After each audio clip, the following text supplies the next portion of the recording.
This podcast is a member of the Voices of Wrestling Podcasting Network. Visit voicesofwrestling.com to hear the rest of our great podcasts, as well as show reviews, columns, opinions, and updates across the world of wrestling. To the highway in a brand new day. Over the rainbow, gotta let it go. So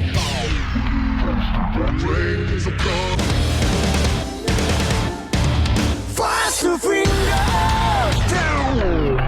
Dance tonight together. He'll have me while the singing.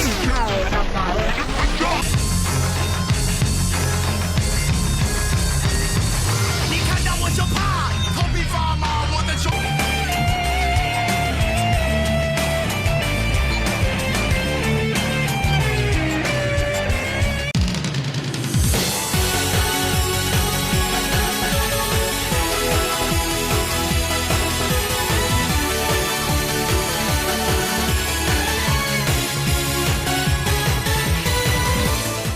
Welcome back to Open the Voice Gate for March 16th, 2021. We are members of the Voices of Wrestling Podcast Network. You can find us on the Voices of Wrestling feed, or you can find us on our own dedicated podcast feed on all podcast platforms and applications. You can follow us on Twitter at Open Voice Gate. If you would like to donate to the show, just click the link in the show notes. It'll take you to our redcircle.com landing page. You click the red box that says sponsor this podcast, and you can set up a one-time recurring donation. No obligation whatsoever, but I would like to take time to thank all of our previous donors. I'm one of your hosts. It's your old pal Iron Mike, spiritual as always by your other host and friend Case Lowe. And Case, we are now just 2 weeks from Wakayama. We have Champion Gate in our rear view mirror, and weirdly enough, like we thought everything was going to speed up, but we only had one show to talk about this week, and luckily we have a card for next one, but it's going to be kind of a tight one this week unless we could get off on some like King of the Hill tangent. How are you doing? Well, it's always very possible to talk about King of the Hill with you. I'm sure at some point within this podcast we'll find our way through some tangents, whether they be through the cage match wormhole or through our Netflix queues. Mike, I'm doing all right. I'll say up top, I kind of really like this Kyoto show, and I have not talked to you about it. I don't know how you feel about it, but there was some stuff on this show that I really liked, and this next month and a half, it'll be a little slower for us. We'll have Sambo Hall, we'll have Memorial Gate, and then I don't know if you saw, but the Dragongate Network live schedule for April was announced. And if I read it correctly, I believe there's only 4 live shows in April? 5, because the Fukuoka's a double shot. Ah, yes. Yeah, but it's one of those things that, looking at this, but then we've talked about how May is just a killer out of the gates. So I'm not too surprised that these are the shows that were taped. I did notice that KBS Hall wasn't on the docket, and as well, they kind of go away a little bit from Osaka after Champion Gate for a couple months until May, so not too surprising. But I mean, it's Korakuen, it's the double shot and across Fukuoka, it's the home base show in Sambo Hall, and then we have the Speedstar Final Countdown in Higashi, Osaka. Yeah, and then May, like Mike alluded to, and like we talked about a few weeks ago, the first 2 weeks of May, I don't know if there's ever been more live Dragongate content than those first 2 weeks. I mean, I'm so excited for it, but also just thinking about this show and with my own just life and what I have going on, I'm already kind of stressed about the first 2 weeks of May because there is so much. There's Dead or Alive, there's a Korakuen, there's a Sapporo triple shot. I think they're running Sambo Hall within that time period, and then at some point Osaka number 2 is likely, I guess I should say, going to get a King of Gate show. So there's a lot coming up, but I will take the slow, calm period that we're in now that was exemplified on March 13th in Kyoto. Yeah, so let's just get into it. As Case said, it was on the 13th. It'll be on the network until the 20th. The attendance was 204, a little bit down, but they also had that double shot in Kyoto last month, so no big surprise. So off the top, Case, I liked this show. There was a lot of stuff. There was nothing on the show that like really bothered me, and it was an incredibly quick watch. But like looking at this, we got High End versus RED. We got Masquerade versus RED. We got a UT singles match. There was a lot on the show for me to sink my teeth into. And Araken getting some big minutes. It seems like he got called off the Dragongate bench and is now putting in some minutes on the court, which is nice to see. It's crazy to me that 2 years in a row in 2020 and 2021 that Dragongate is looking and going, let's give Kenichiro Rai a title shot. And I love it. I'm a fan of the guy. I think it's awesome. It's just, with this roster, it's hard to believe that he's the guy getting put in that position. But, I thought he delivered in this tag team match on this show. I thought up until he separated his shoulder on the finish of winning the Triangle Gate belts last year, I thought he was a fun act in that unit that was there holding the Triangle Gate belts. So it's bizarre. I love when they throw guys like that in the mix, and then, like you said, a UT singles match, some more stuff from High End, and a main event that I was a big fan of. Yeah, and it's something as the biggest fan ever of Kenichiro Rai and Taku Iwasa, I'm not going to complain about that. It does seem like that maybe he's benefiting a little bit from Kondo's injury in some ways. Like he gets the tap up and saying, you know what we need here? We need the Deep Drunker. We need to have this really groovy entrance theme music. And, and it's set up how we pretty much have what I would say are the two top matches in Wakayama, because I don't imagine we're going to be seeing a full slate of title defenses. And a lot of that was built up on this KBS show.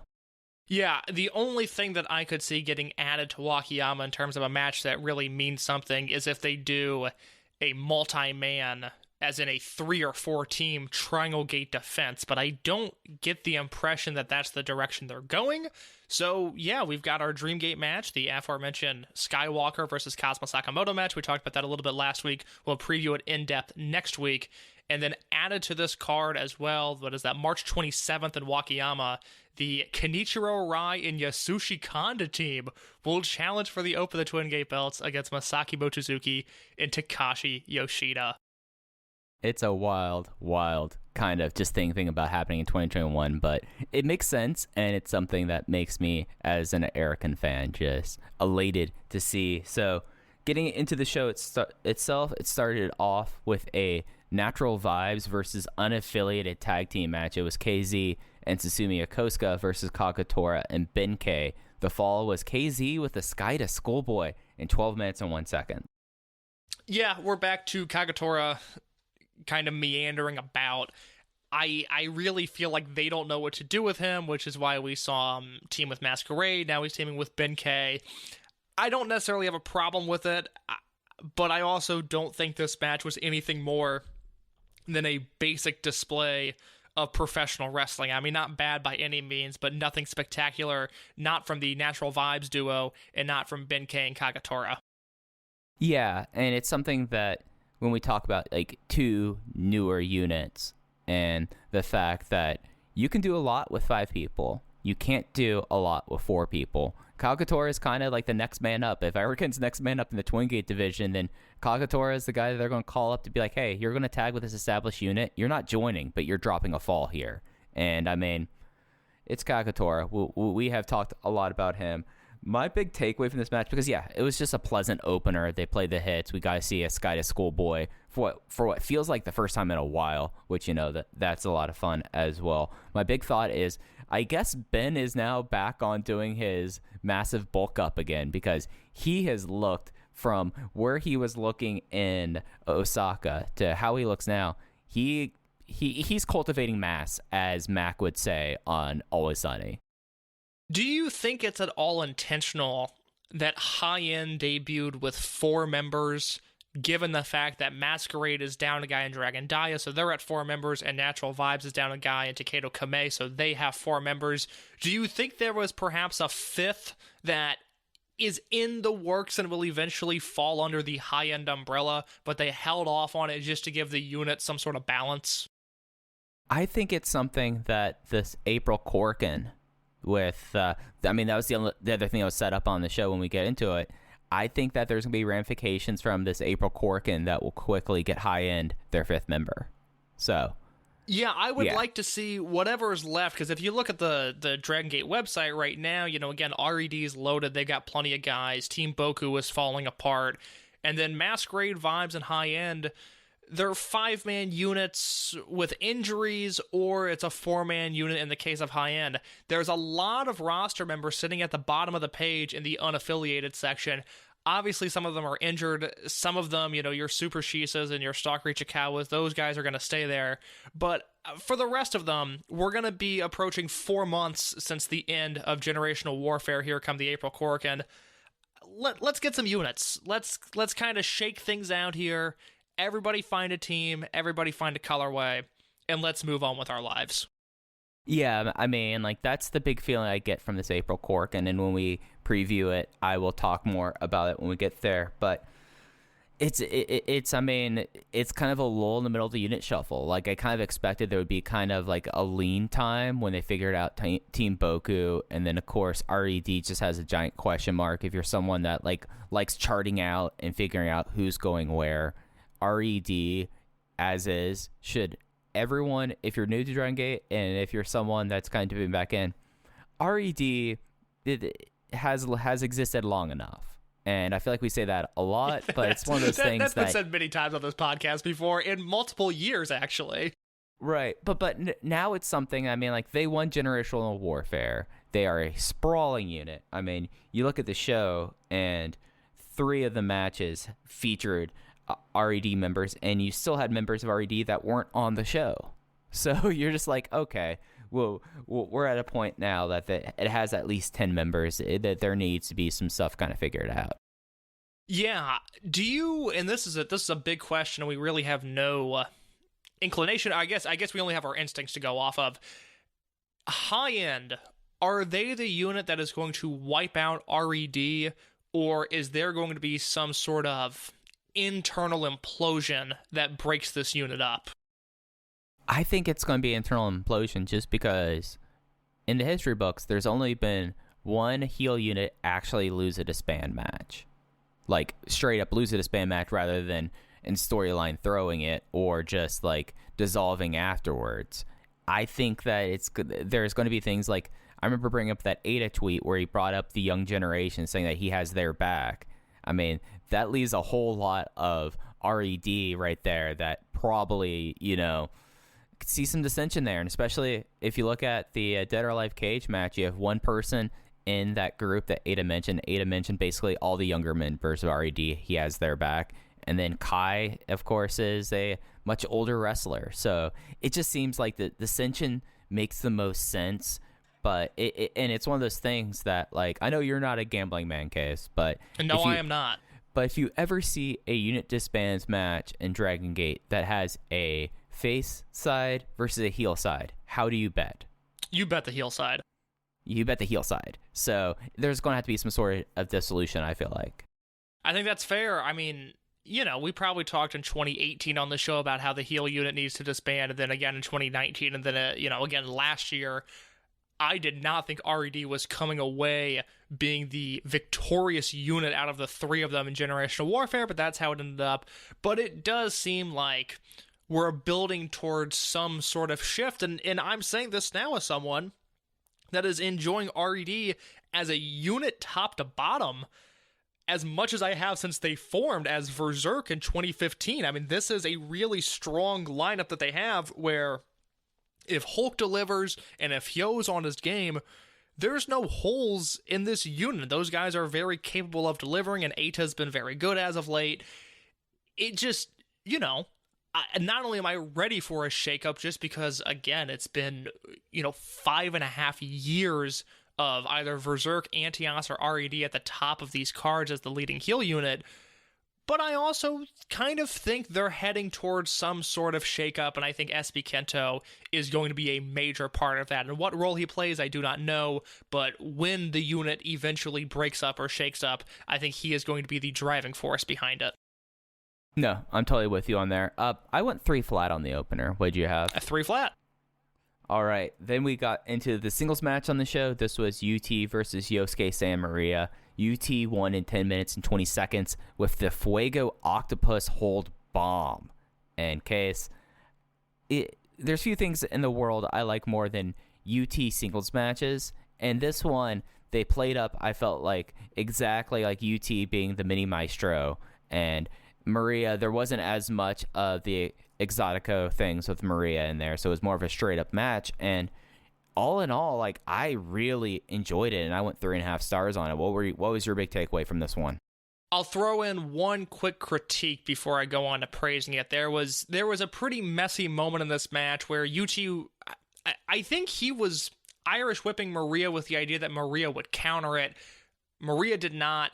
They kind of went into this awkward sequence where Maria hit the ropes and then was going for sort of a hip attack, but then UT was going for like a low drop kick, and it looked very messy, it looked very clumsy, that sort of stuff.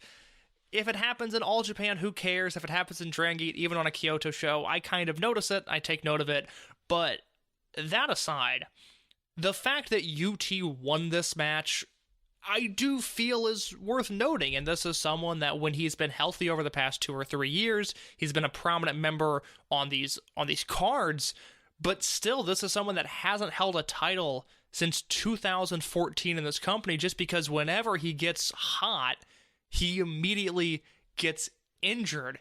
And even though it's a meaningless number 2 match on a smaller show, the fact that it's a singles match with someone like Maria, who has held titles, who has been in big matches, who can look credible against the likes of, say, Kaito Ishida, the fact that UT wins this, it's like, okay, good. They still have some faith in UT going forward. He can still be a player in some capacity, whether that's the Brave Gate belt, the Twin Gate belts, or the Triangle Gate belts. You know, that's his future, and I think him winning one of those could be the peak of his career. So it's not worth going crazy over. There's still a long way for him to go before he really becomes any sort of prominent featured act, but just seeing that they're slotting UT over Maria, at least in the present, is nice to see. You know, I know what you were referring to when you brought up that crisscross. That came off to me like UT, because UT had like the drop down that Maria completely tripped over. It came off like to me like, oh, UT is smart enough and fast enough that he's visibly got Maria off her game. And that was my takeaway from that. And I think that if it was intentional, maybe that's my own choice of how I'm choosing to read into this match. Maybe that's why I came away with going like, this is excellent. This is exactly what I want. But I totally understand that, like, maybe I'm being a little bit too generous with that. And yeah, it's something where UT being healthy and UT being this prominent, you could just like, I'm not going to make one of our grand predictions here, Case, but wouldn't it be very nice for Nagoya and Aichi to have a hometown guy going for the Brave Gate again? It would be fun, Mike. It would be fun if the Brave Gate champion didn't break him in half. It would be fun for all involved, because obviously UT challenged Susumu Yokosuka for the Brave Gate belt in his hometown at Dead or Alive 2019. That was one of the best matches of the year in Dragongate, and I have no doubt that UT and Okuda could, pardon my French, Mike, rip shit up. I think that would be awesome. And it's something they like to do. So it's something that if he's figuring into their plans, I would put that in pencil, maybe. Well, but and we are 100% on the side of the fact that Dragon Kid is going to win in his hometown, and they love beating Dragon Kid in his hometown typically. So UT's got to take a fall on this show somehow. Yeah, I mean, I think Dragon Kid all time is like 3 and whatever in Nagoya. He's safe if he's keeping his mask. And I believe Yes. he won a Brave Gate title, and I think it was 2012, won a Brave Gate title match in Nagoya. But other than that, that man is losing come May 5th every single year. Yeah, but this year he's keeping his mask. They're not giving the mask there. But I thought that this was like really fun. And there was like a moment where Maria teed off and did one of the loudest overhand slaps I've heard in a long time, where the crowd, who, I mean, the crowd is okay. I mean, Kyoto is not Osaka. It doesn't get revved up. It's not Fukuoka, who sits on their hands. But there was an audible gasp when Maria just slapped the crap out of UT, and that owned. There was some hard hitting on this show. There was some stuff later on that I really, really liked, and I went 3 1/4 on this one. Very fun match, good outing for both guys. Even with, you know, if it was intentional, it looked very real, and thus I can't knock it. And if it was a mistake, it was an Irish whip. I'm gonna move on with my life. Very fun match though. Yeah, I went 3.5, and the Fuego, which this is like the one thing about the show we talked about. Never saw I don't remember the Fuego happening, and if I don't remember the Fuego happening, then odds are, and in case you don't remember it happening as all, odds are this is a new move.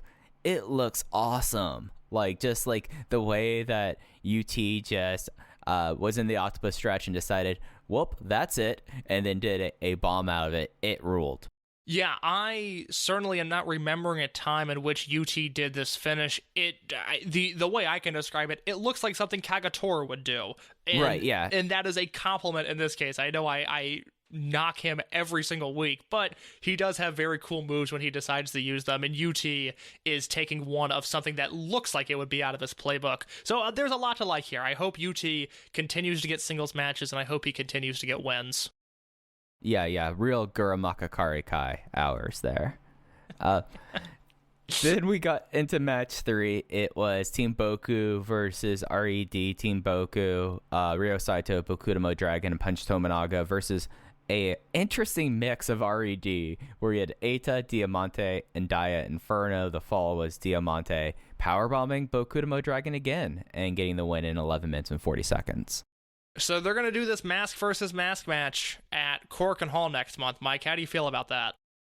Oh, I think that's going to be the end of Team Boku in either Shimizu or I think Shimizu ends up in high end.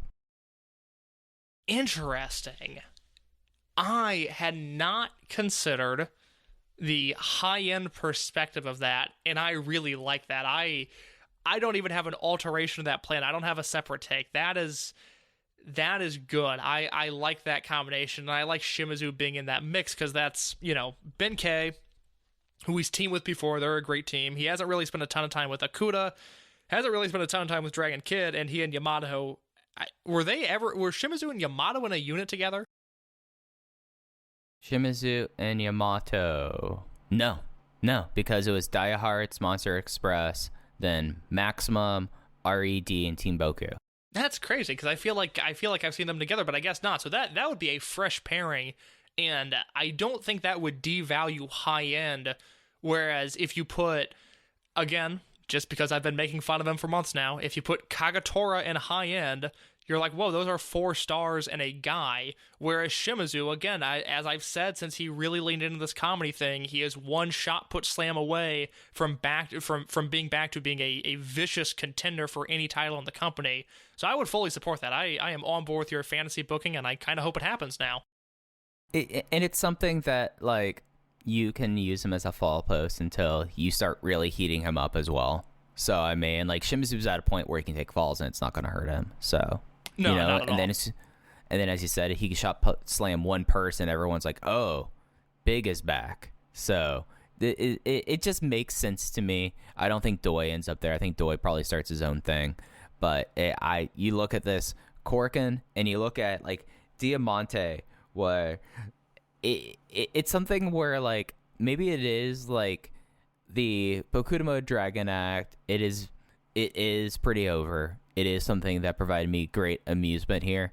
Kind of done with it. And in some ways, I'm like, hell yeah, Diamante. You've been getting really good. Take that mask. And then let's go from there coming in April. Diamante is someone, for as much as I'm enjoying him in Japan right now, I really want him to go back to Mexico just for a little bit to see how good he would look in the lucha environment, how much better he would look than any of his contemporary luchadors, because we're seeing it right now with Jimmy, and this is not the episode to dive into #JimmyWatch, but in a few weeks, I would imagine we'll have time to really look at the work he's been doing in Mexico. Here's the thing. I've said a lot of bad things about lucha over the years. Right now, in March of 2021, I am into the lucha. I am feeling it, and I am into specifically the grimy lucha indie scene, which I've always had a real fondness for. I would certainly rather watch a Martinez promotion show than a CMLL Arena Mexico show, but right now, I'm feeling the lucha, and a lot of that is because of the work Jimmy is doing, because Jimmy... He looks so good on these shows in Mexico, and I think if Diamante came back there even just for a little bit, people's heads would turn at just how good he's gotten. Yeah, and it's something that Diamante was a guy who was in CMLL, but because CMLL, the joke with Case, I know you avoid it like the plague, but the joke with CMLL is that it's booked from a hat, basically. But isn't that AAA's booking as well? AAA has some coherence there. So, I mean, AAA is a much more fun promotion. It has a lot more fun wrestlers and wrestlers that care, and it has Hugo Savinovich, my main man. That is true. Mike Spears not publicly horny ever, but publicly showing affection for Hugo Savinovich all the time. And that says a lot about you as a person, Mike, and I respect you for that. The other thing I want to note about this match is that Jay translated Ryo Saito's promo on his Twitter and noted that it wouldn't be a big deal if Shimizu lost because he could become Boku Mascaris or Jushin Thunder Boku. I would really like to see Boku Mascaris just because I don't know what Mil Mascaris' signature spots are. I mean, I remember he did planchas. Mil Mascaris, I'm not a big Mil Mascaris guy to begin with. Did you see the video going around a few days ago of Eddie Guerrero wrestling Shibata?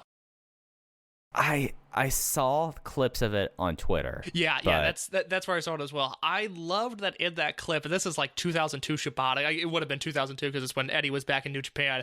But in that little like 90-second sequence they do, Eddie hits Shibata with the Lucha shoulder bump, where you just you get hit with the shoulder and you jump back an inch. And I thought it was so funny that Shibata, of all people, given who he would turn into, is just doing baseline level lucha in this clip. For some reason, it just killed me watching it, of Eddie just doing that little lucha shoulder check, and then Shibata bumps back into the ropes and then they do their spot. It's very funny to me for some reason. Big fan of hidden luchador Katsuyori Shibata. But yeah, this match was really kind of sleazy and brawled around, and then it was on the verge of being surprisingly good at points. Like, you know how down I was on the Dio Inferno character. I love Dio Inferno 2021 and his points in this match. Like, he comes across like an actual monster in this, and I'm finally seeing what you saw originally with this. And the rest of it was just kind of there. I went 2 3/4. Yeah, no, it's a totally skippable match. I'm at the same rating there. It was, to me, the weakest thing on the show.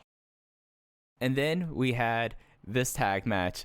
The tag match of people that I imagine that all 4 of them afterwards, that they all got themselves some cans of Asahi Dry and probably were chain smoking out back and just like nodding at each other in silence. I've been watching a lot of Trailer Park Boys lately, Case. Which yes, you talk about Netflix Q, like I was like, oh, I'll talk about Trailer Park Boys in 20 minutes. That's great. And I definitely get the vibe that this Arai and Kanda tag team would fit in with Julian, Ricky, and Bubbles very well. They got the win over Don Fuji and Takashi Yoshida with Arai with a high angle front cradle in 12 minutes and 28 seconds. You know, I have not seen many episodes of Trailer Park Boys, not a show that I'm intimately familiar with. I have been rifling through, since we're going to talk about Netflix for a second, I have been rifling through the iCarly episodes that are available on Netflix now. Mike, I know I'm a little bit younger than you. Was iCarly are you aware of this show? I know of its existence, Case. I engage in the cultural milieu that exists at any one time. I know about iCarly, and I know about The Sweet Life of Drake and Josh, just because I exist in America. Wait a minute. What was the name of the show?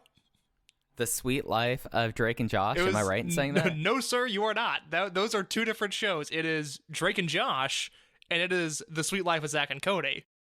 Okay, so like there's 3 shows I'm aware of. Yeah. There we go. Really 1.5, but I'll count it. First of all, let me just say, if you can look past the gross Dan Schneider accusations that are out there that occasionally definitely creep into the show, some of his fetishes, the show was hilarious. Part of it is nostalgia just because I am of that age where I grew up with Miranda Cosgrove and grew up with this show. Oh my God, though, it holds up. It's so funny. And while there is definitely a part of the Araken, Kanda, Fuji, Yoshida quartet that would fit in with the Trailer Park Boys, Don Fuji's dancing during the Natural Vibes entrance from just last week would certainly fit into the iCarly canon known as random dancing. So you see, we take Netflix and we take Dragongate and we make it into Open the Voice Gate.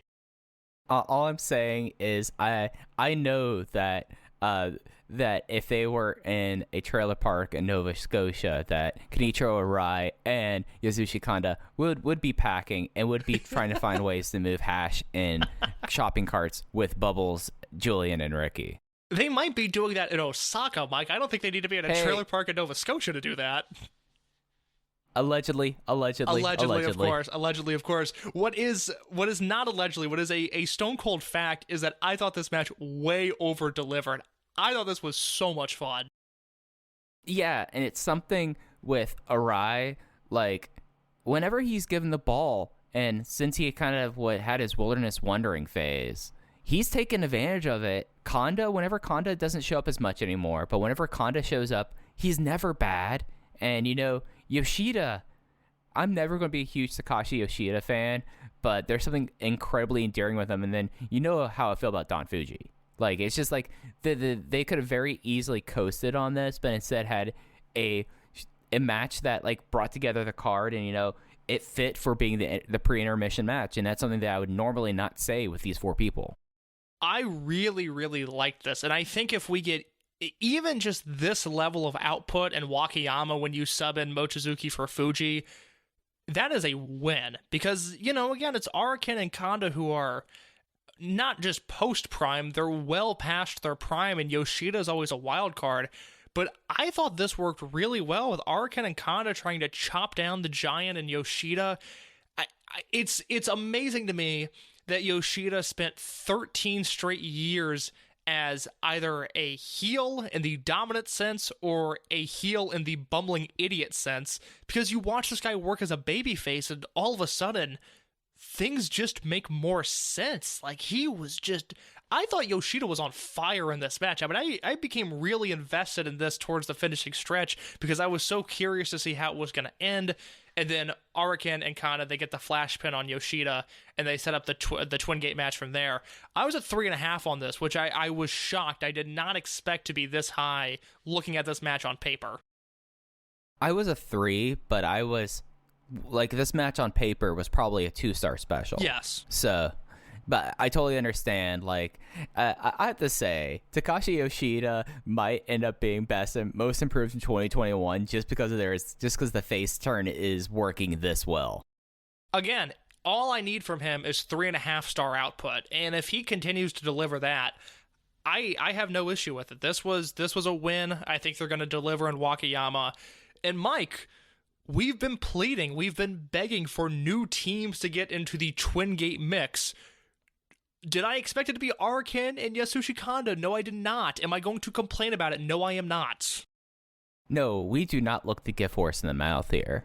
And it's something where, like, it works for a C-show semi-main event. Like, this is a Twin Gate match that could also be happening across Fukuoka. It's not going to be like one of those real selling points, but you look at this main event match, and we'll get more into, or the semi-main event match, the Swing Gate match, and there's a lot of history between these four guys, especially with, like, Mochizuki and the former N2K members, that, like, there's stuff to sink your teeth into. Like, you're saying that that Kanda and Araken are beyond cooked, like they're basically been cooked into charcoal briquettes in a lot of ways, but there's a lot to kind of get into with this match, and it's something where I can't believe I'm this excited about this Twin Gate match. Yeah, imagine even 6 months ago, forget a year ago, but just 6 months ago, someone is pitching to you, okay, this is going to be the Twin Gate match. It's going to be Masaki Mochizuki and Takashi Yoshida. They're coming in as champions, and they're wrestling Araken and Kanda. Your first question would be, what went wrong? Or I'd be like, oh, so they really don't care about the show this year. Yeah. Oh, so it's a sold show. Right. I mean, the only way that makes this more sold is if this ends up being like the Sachioko Boy Homecoming, Remind me of the Sachioko Boy Homecoming. What's always weird about that? Isn't that one of those weird shows?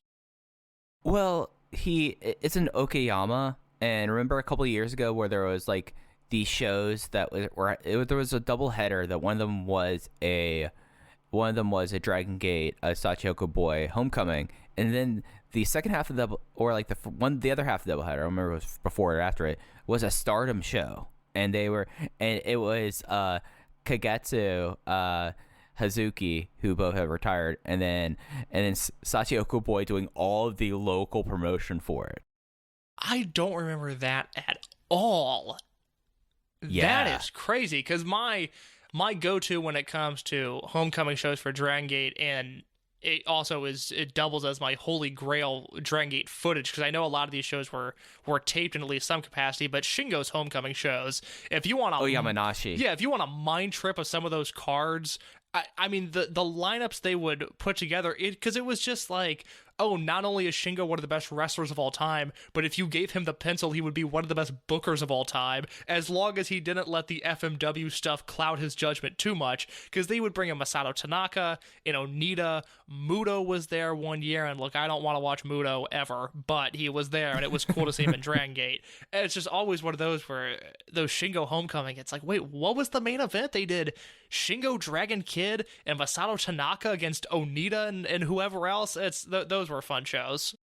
Well, like, the thing about Yamanashi, and I think one of them is up on the network. I know one of them was taken. The Muto one is on the network. I think that's 2017.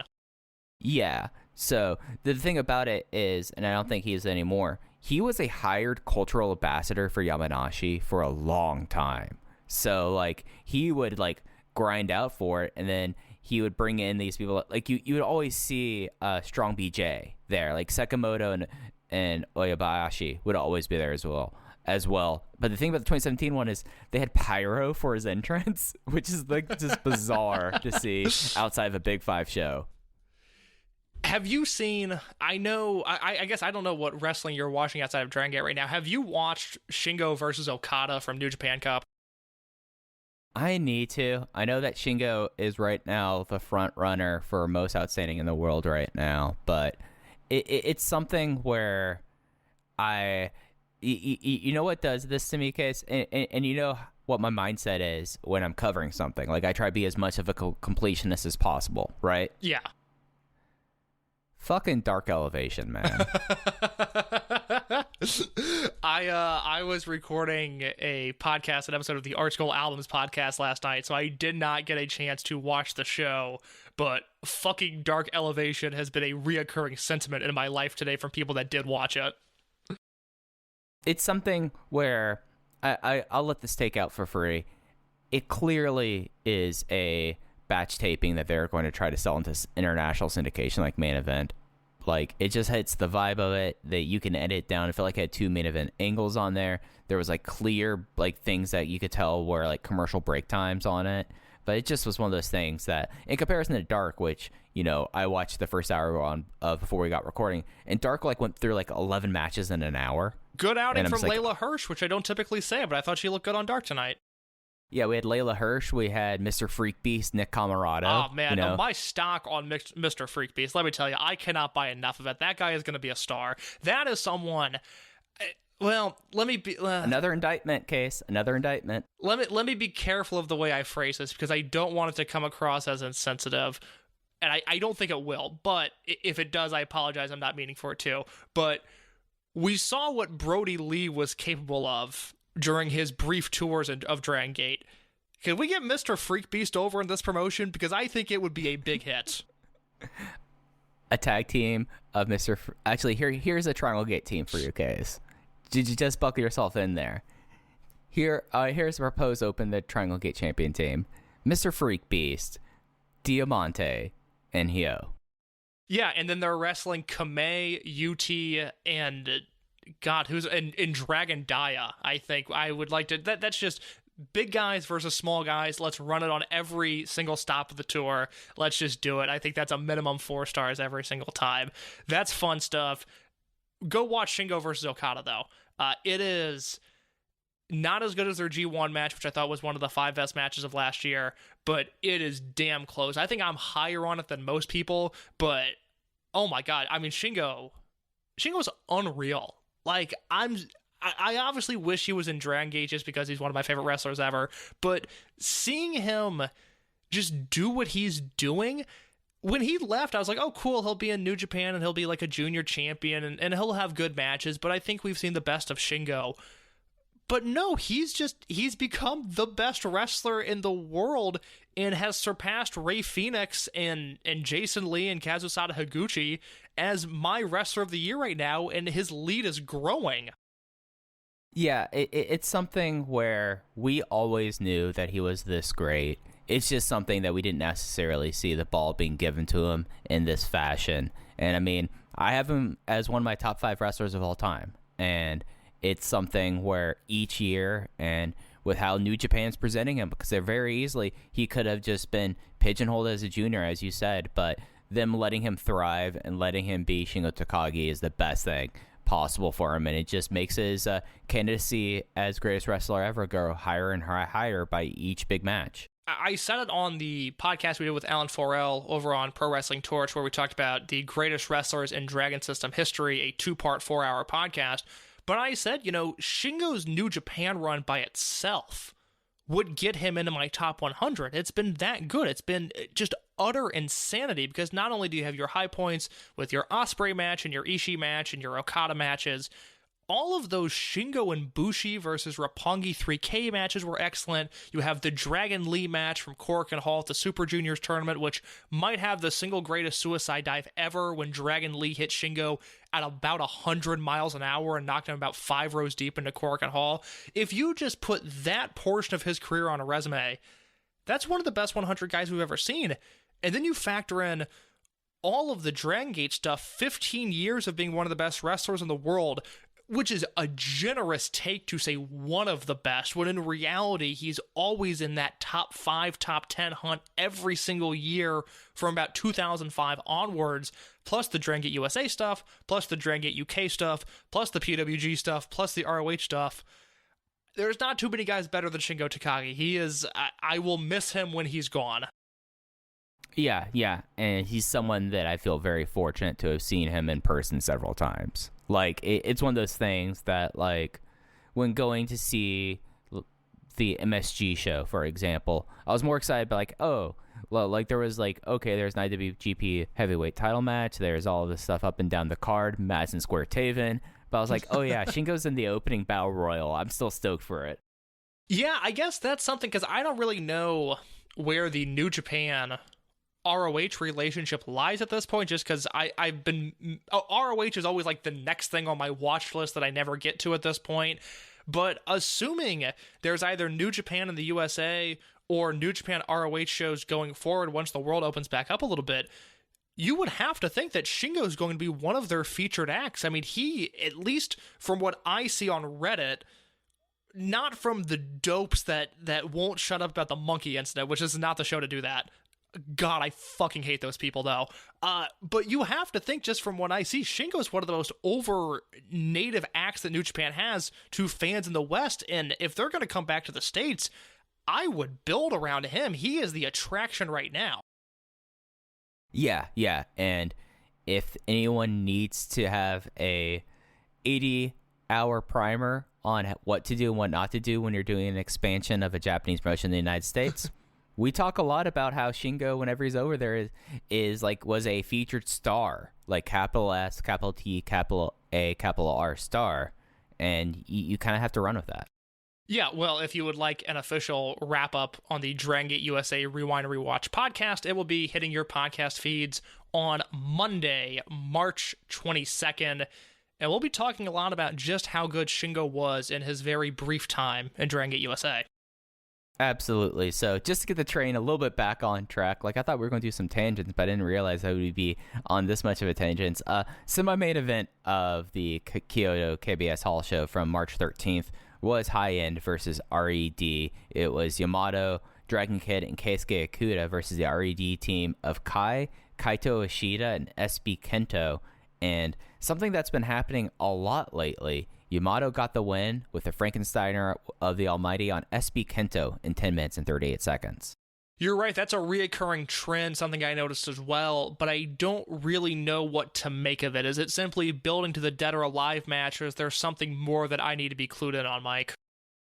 I think it's just built, to be honest. I mean, when you look at how particular they've been with Kento Kobune's booking over the first 18 months of his career, you know, they've been very, they know what they have in him, and you wouldn't go from semi-main eventing Kobe World at age 20 to being the person who took 4 out of 5 falls in a 5-star match at Final Gate to constantly be losing to what basically is Yamato's flash pen. Like, it has to be building to something.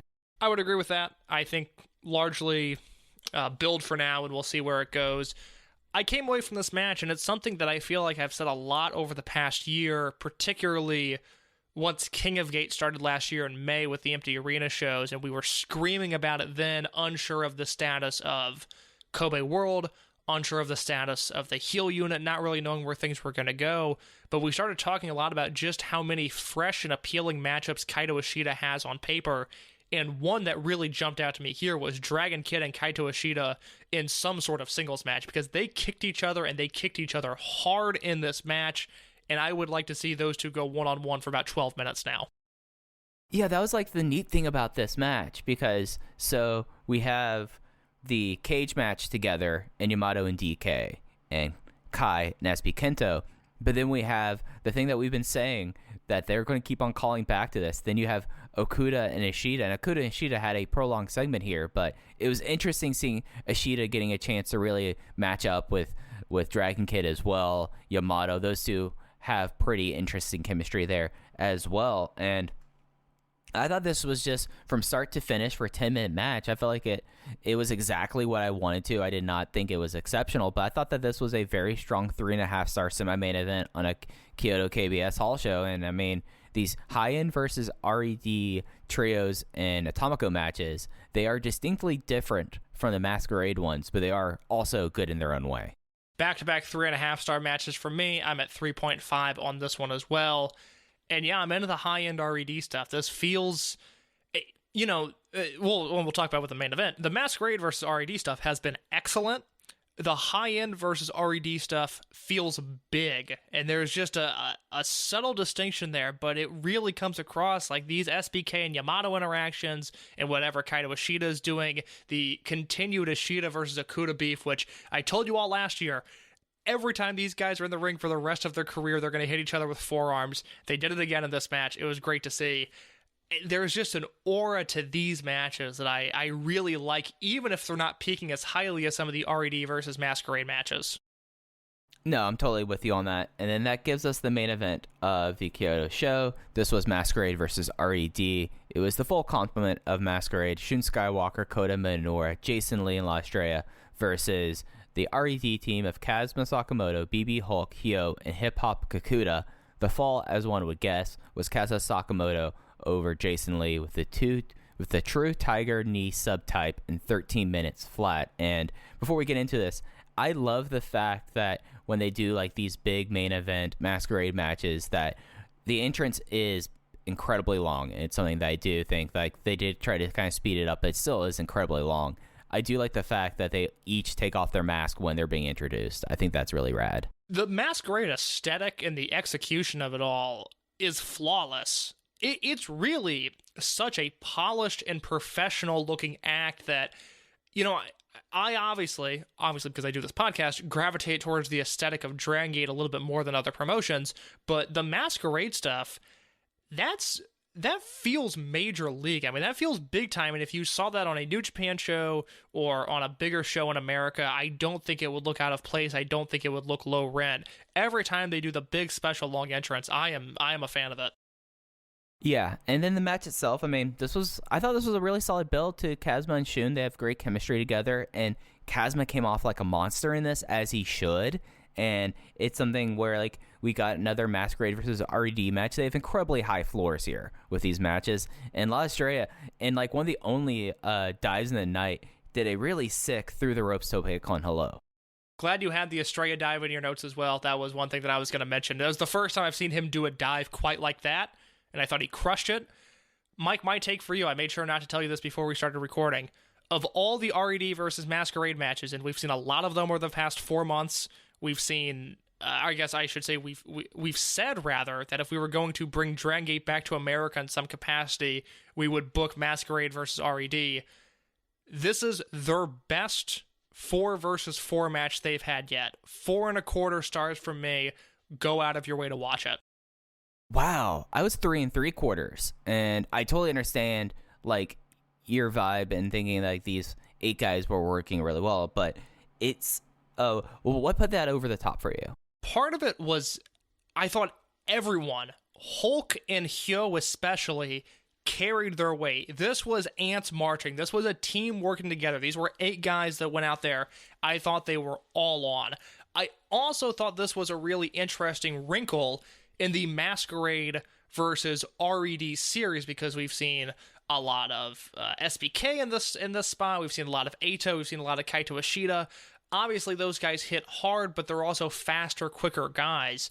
This was the stiff side of RED. These were the hard hitters, and everybody brought some heat in this match. There's the Estrella versus Kakuta chemistry is so top notch.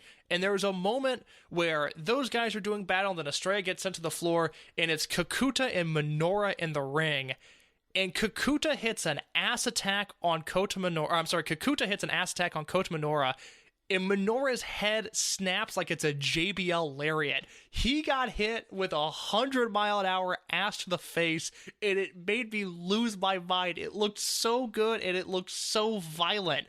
And then they never slowed down. This is a pretty short main event, all things considered. 13 minutes, 20 seconds, and it just went and went and went, and it was stiff, and it was engaging. They got Sakamoto over to an incredible degree in this match.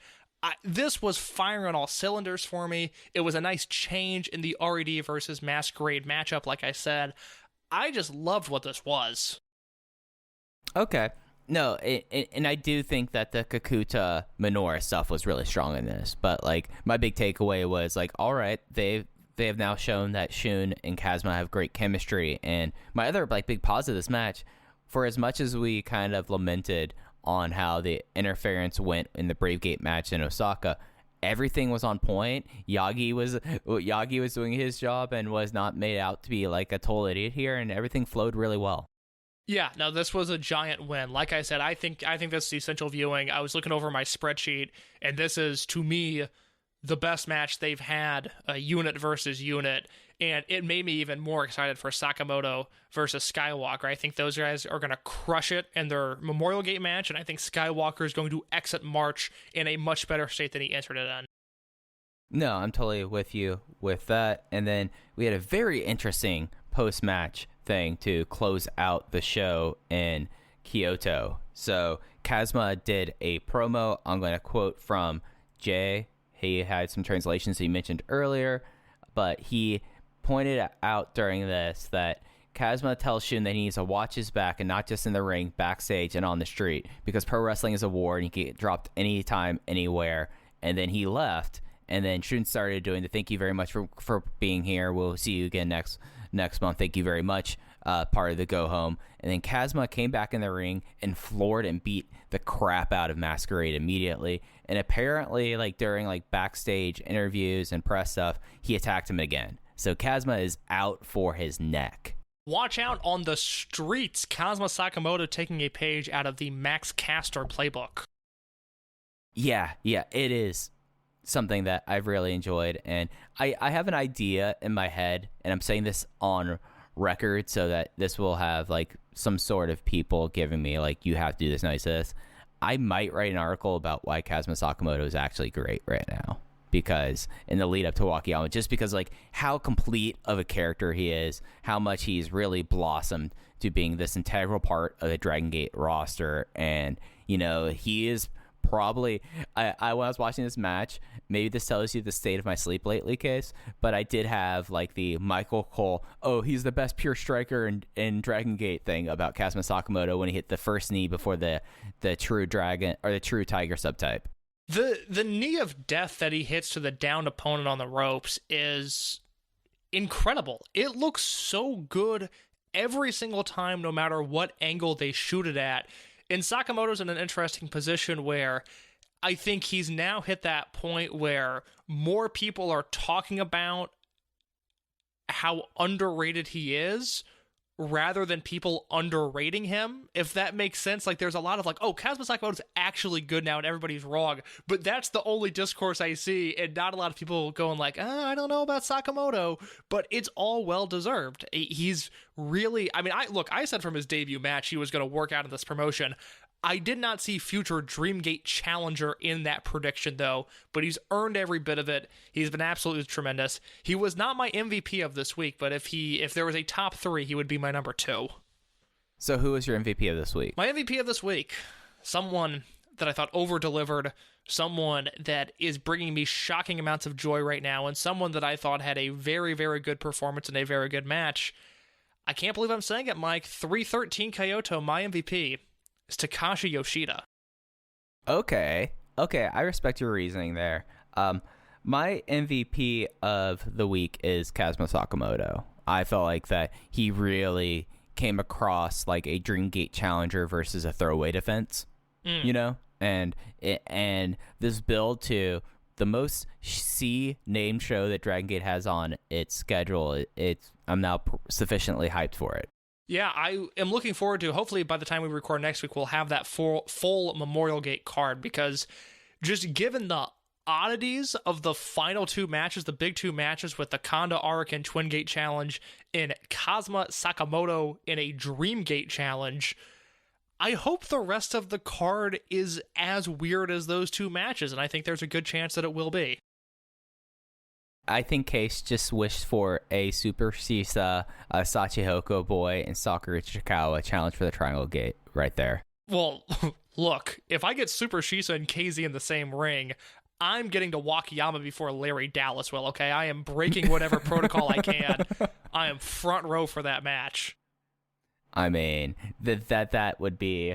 Then you would know that I really have a really creepy ability to speak things into existence if that happens. Look, speak Super Shisa into title matches into existence, please, because that is the one piece of this puzzle that's missing. Like, they've pushed Ariken 2 years in a row. Konda's now chasing the gold, and I'm okay with it. Let's bring on Super Shisa. Let's help that guy out. No, I mean, well, what else could you really do with Super Shisa other than... he is in the Royal Sambo match this week. So, talking about this Kobe Sambo Hall show, they're back in the friendly confines. I'm going to run down the matches case, and then feel free to jump in or wait until after for your thoughts on the card. Go for it. All right, opening match, Keisuke Okuda versus Punch Tominaga. Second match, tag team, Team Boku of Bukudamo Dragon and Ryo Saito versus Kai and Diamante. Third match, unaffiliated across the board, actually, now I'm looking at this. Ultimo Dragon, Yasushi Kanda, and Gamma versus Masaki Mochizuki, Takashi Yoshida, and Don Fuji. The Royal Sambo returns. We will see if Konamawa Ichikawa can go 5-0. The other people in this match, Super Shisa, Kness, Kagetora, KZ, Problem Dragon, Yosuke San Maria, Jason Lee, the returning champion Ho Ho Lun, Eita, Hio, Hip Hop Kakuta, and Diet Inferno. Semi-main event, Masquerade versus RED. It is the full complement of Masquerade. Actually, I did it again, Case. It's not the full complement because Jason Lee is in the Royal Sambo match. It is Masquerade plus Sachihoko Boy, Shun Skywalker, Kota Minoura, La Estrella, and Sachihoko Boy versus RED, Kazuma Sakamoto, BB Hulk, Kaito Ishida, and SB Kento. In the main event, High End versus Natural Vibes. Yamato, Dragon Kid, and Benkei versus Susumu Yokosuka, Genki Horiguchi, and UT. To me, that main event is about as exciting of a match as they can possibly book. My guess is UT is taking the fall there, and they're going to set up some sort of Triangle Gate defense. Well, I guess, when in the calendar would they be able to do that? Because isn't Yamato already booked for the April Korakuen? He is booked for the April Korakuen, but not for Wakayama. That would be a big match for Wakayama if they did Yamato, Dragon Kid, and Benkei versus Yokosuka, Horiguchi, and KZ. That seems big, doesn't it? I mean, let's not tell stories out of school here. Shun Skywalker hasn't been an immense box office presence as champion. Kazuma's a first-time Dreamgate challenger. And then you have the old men in the Twin Gate match. That gives it a little bit of spice. Now I'm looking at that. I think you're right. That is something that for as much as I looked at this card earlier today, that did not really jump out at me, but that's probably the direction they're going. And I think that's tremendous because I am really excited at the prospect of high-end versus natural vibes. It's the first time we're going to see that. It's a good combination, like UT being in there with Ben K and Dragon Kid. I think you can do fun stuff with both those guys. And Yamato, assuming he tries, will work well against everybody in that match. So, the undercard is whatever. We'll see what they do with Okuda and Tamanaga, and then everything through the Sambo Battle Royal should hopefully be fun. And then those final two matches, look, Shachihoko Boy is going to take the fall in match number 5, but that's not a bad thing. And match number 6, like I said, first time we're seeing it, title implications at stake. Fun stuff going on here. This should be an enjoyable Sambo Hall show. Yeah, and at the very least, if the undercard stuff drags, which has a potential to really drag, to be honest. The Sambo has. I'm looking forward to see how anyone can stop the Ichikawa, or how is he going to win it this time. Very interesting mix of wrestlers in there. I mean, you have Ada and KZ in that match. That's pretty big for a Royal Sambo. Maybe they should start loading the deck and putting all the heavy hitters against Konamao Ichikawa and these things if he just can't be stopped. But yeah, the semi-main event and the main event, this is going to be where you have stuff to sink your teeth into because, yeah, high-end versus natural vibes first time. That's a pretty steamy main event. And I think that, as I said, I think it's going to lead to the last thing being added to Wakayama. Well, if that's the case, I think that's tremendous. And then at that point, Wakayama is shaping up to be a really exciting show because even if the old men challenging for the Twin Gate belts and Sakamoto versus Skywalker maybe aren't lighting the box office on fire, I do think those are going to be very good matches. And then you add what should be a bona fide great match with a possible high-end Triangle Gate challenge, which I think is a match that high-end could very easily win. That's fun stuff. That is a fun-sounding Memorial Gate show, assuming that is the direction they go. Yeah, I'm just guessing, and it's just kind of like reading the tea leaves there. And it just makes sense to me, given that, like, they traded Wakayama like a big deal last year. So if you hopped on board with Wakayama, it's usually not that case. It used to be a completely sold show that came out on DVD 6 months later. But, I mean, given the other two title matches, I can see that happening there. And then a whole lot of weirdness left over in the undercard there. But, yeah, that show will be on the 19th. It is a 6:30 p.m. Japanese Standard Time start because we jumped forward. It is going to be a 5:30 a.m. East Coast start, which for me, that's almost about when I have to get up each morning to let out the dog. So there's a little bit of me saying, like, do I want to start my day early? And then I realize, wait, I'm going to be dealing with a dog for about an hour who I have to keep him to his schedule and not feed him, and he's going to be an absolute just ball of teeth and razor claws and fur for that. So probably will catch this later. I wake up at 5 o'clock every morning for my job now, so I take the sleep when I can get it, and thus I will be watching this on demand. And that's before we go, you noticed that there was a new Toryumon upload this week, and you got a chance to kind of flip through it. I did not get a chance. What were your thoughts on this new upload for the Toryumon archive? Yeah, real quick, on the Dragongate Network just uploaded the December 2001, January 2002 episode of Vamonos Amigos, the Toryumon TV show. And there's some fun stuff here. This is the fallout of the hair versus hair match between Shima and Mochizuki, which was uploaded to the network either last month or the month before. So Masaki Mochizuki is now a babyface, and there are people within M2K that have some issues with that. On this show, there is a super fun Bicycle Brothers versus Kineska match. So Don Fuji, Ryo Saito versus Susumi Yokosuka and Darkness Dragon, now known as Kines. And then there is a very fun match that I believe it's in full, and if it's clipped, it's only clipped by a minute or two. But an M2K versus Crazy Max, that is Shima, Big Fuji, and Taru, UWA 6-man championship match that is from Korakuen Hall. And then the thing that I did not have a chance to watch was the Do Fixer Magnum Tokyo Dragon Kid and Araken challenge for those same belts. That match happened in Osaka.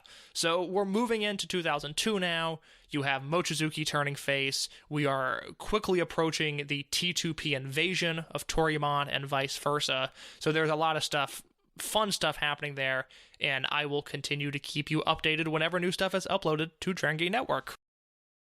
If the invasion is still a couple months away, I was going to say, if the invasion was next month during one of the slow weeks, that would be a fun thing to watch and talk about. But I think that the calendar doesn't line up for that.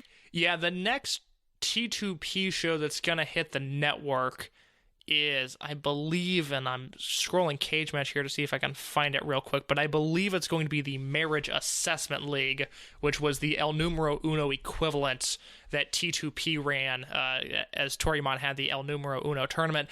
And that's probably the lowest point of T2P, if there is one, but still, it's T2P, and so at the bottom line, it is very fun. Yeah, that has a Milano versus Yoshino match on those tapings. That one I enjoyed quite a bit. The other stuff is, to say it politely, it's a little bit messy as you get through the rest of those shows. But, whenever the T2P stuff is uploaded, we like to talk about it on the show. And whenever there's a new Vamonos Amigos that's uploaded, I at least like to point out what I've seen and what I would recommend, which for this December 2001, January 2002 episode is pretty much the whole episode. It clocks in at an hour and 14 minutes, and there's a lot of good stuff on here.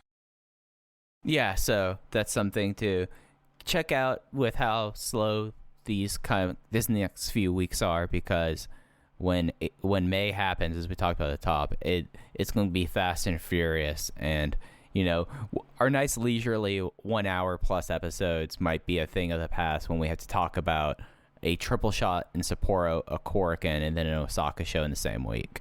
I'm looking forward to it, though, Mike. There's no one else I would rather do it with. Amen. You too. And that's going to do it for this week, unless you had anything else you want to hit on before we get out of here. That's it. All right. So you can follow the podcast at Open Voice Gate. I'm at Fujiheya, in case is that _ in your case. So that's going to do it for Open the Voice Gate. Next week, we'll be back talking about the go-home show before Memorial Gate in Wakayama. That's it for Open Voice Gate. Take care.